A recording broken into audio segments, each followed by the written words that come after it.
अपनी मौत के 318 साल बाद भी औरंगजेब भारत के कुछ नेताओं के लिए महान बना हुआ है। वो औरंगजेब जिसने इस देश की बहुसंख्यक आबादी को तो छोड़िए, अपने पिता और भाइयों को भी नहीं बख्शा। लेकिन उसी औरंगजेब को एक बार फिर से महान बनाने की कोशिश की जा रही है। महाराष्ट्र में समाजवादी पार्टी के विधायक और अपने बयानों की वजह से अक्सर विवादों में रहने वाले अबू आजमी से जब औरंगजेब को लेकर सवाल पूछा गया तो उन्होंने औरंगजेब की तारीफ करते हुए उसे इंसाफ पसंद बादशाह बता डाला। अबू आजमी ने यह भी कहा कि औरंगजेब ने धर्म को लेकर नहीं बल्कि सत्ता को लेकर लड़ाई की और उसके जमाने में भारत सोने की चिड़िया था। अबू आजमी के बयान पर महाराष्ट्र में सड़कों से लेकर विधानसभा तक हंगामा मचा हुआ है। शिवसेना शिंदे गुट ने आजमी के बयान के विरोध में ठाणे में केस दर्ज कराया और पार्टी के प्रमुख एकनाथ शिंदे ने आजमी के खिलाफ देशद्रोह का केस दर्ज करने की मांग की। आजमी के बयान पर हंगामे की वजह से आज विधानसभा में भी कामकाज नहीं हुआ है।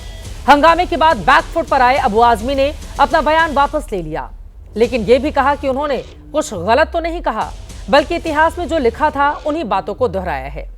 अबू आजमी ने भले ही अपना बयान वापस ले लिया हो, लेकिन उनके समर्थन में न सिर्फ समाजवादी पार्टी बल्कि कांग्रेस के कई नेता भी खड़े हो गए हैं और इसके साथ ही साथ औरंगजेब के अत्याचारों का जख्म भी हरा हो गया है। ऐसे में आज के महादंगल में पूछेंगे, आखिर औरंगजेब से हमदर्दी के पीछे क्या वजह है? क्या वोट बैंक की मजबूरी के कारण औरंगजेब जरूरी है?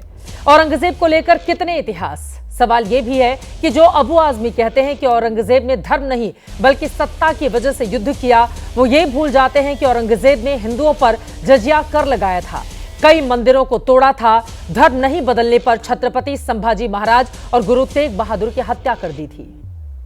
महादंगल की बहस का सिलसिला शुरू करेंगे, लेकिन उसके पहले वार पलटवार देखिए।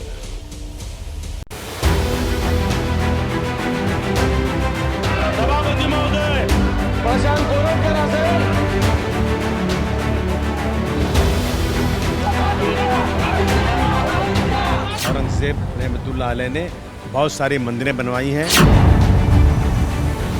बिल्कुल नहीं, मैं बिल्कुल क्रूर शासन नहीं मानता। ये जो है उस वक्त लड़ाई थी, राजकाज की लड़ाई थी। औरंगजेब के ज़माने में भारतवर्ष जो है सोने की चिड़िया था, एक इंसाफ पसंद बादशाह था वो।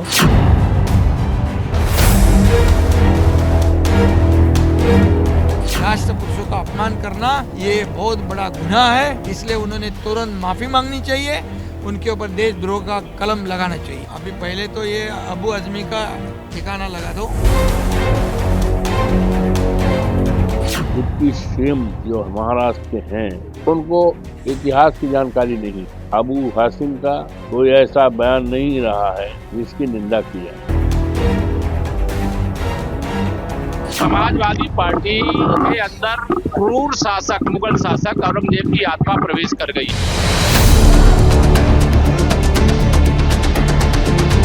केवल ये टारगेट करना गलत बात है। हिंदू राजा भी क्रूर हुए, मुस्लिम भी क्रूर हुए और भी अंग्रेज भी क्रूर थे, तो क्या केवल औरंगजेब की ही बात क्यों? अबू आजमी ने कोई गलत नहीं कहा।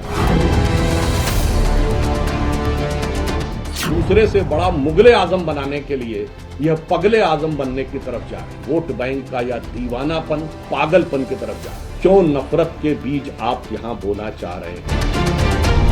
जो इतिहास का आधा पार्ट देश को पढ़ा रहे हैं वो आधा पार्ट मत पढ़े, पूरा पार्ट पढ़े। बिल्कुल निश्चित रूप से पूरा पढ़िए तो आपको समझ में आएगा इतिहास क्या है। अबू आजमी जैसे जिहादी को अगर समझता नहीं रहेगा ना तो फिर उसको जल्दी औरंगजेब के पास भेजना पडेगा।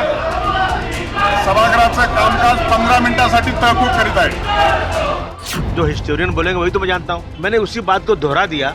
अगर किसी को ऐसा लगता है कि मैंने इस तरह की बातें बोली हैं और जिससे किसी को आहत हो रहा है तो मैं अपने स्टेटमेंट को वापस लेता हूँ। और इस इशू पर असेंबली रोकना मैं समझता हूँ कि महाराष्ट्र की जनता के साथ नाइंसाफी होगी।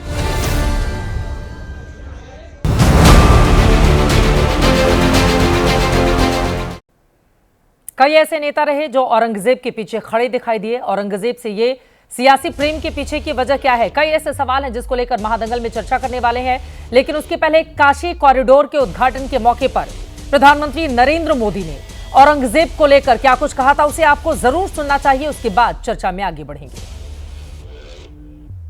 काशी तो काशी है, काशी तो अविनाशी है।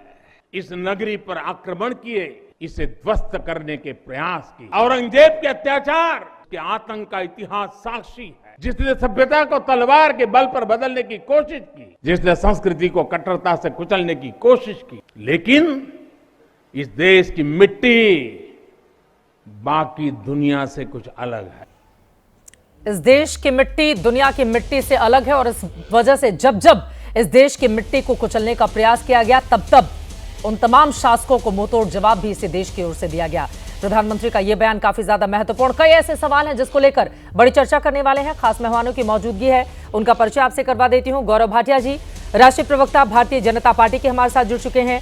हमारे साथ आशुतोष वर्मा जी, प्रवक्ता समाजवादी पार्टी के मौजूद हैं। असीम वकार जी, आप प्रवक्ता AIMIM के हमारे साथ मौजूद हैं। किशोर तिवारी जी, प्रवक्ता शिवसेना उद्धव गुट से हमारे साथ जुड़ चुके हैं। कृष्णा हेगड़े जी, प्रवक्ता शिवसेना शिंदे गुट से हमारे साथ मौजूद हैं। और भी मेहमान हमारे साथ जुड़ेंगे, लेकिन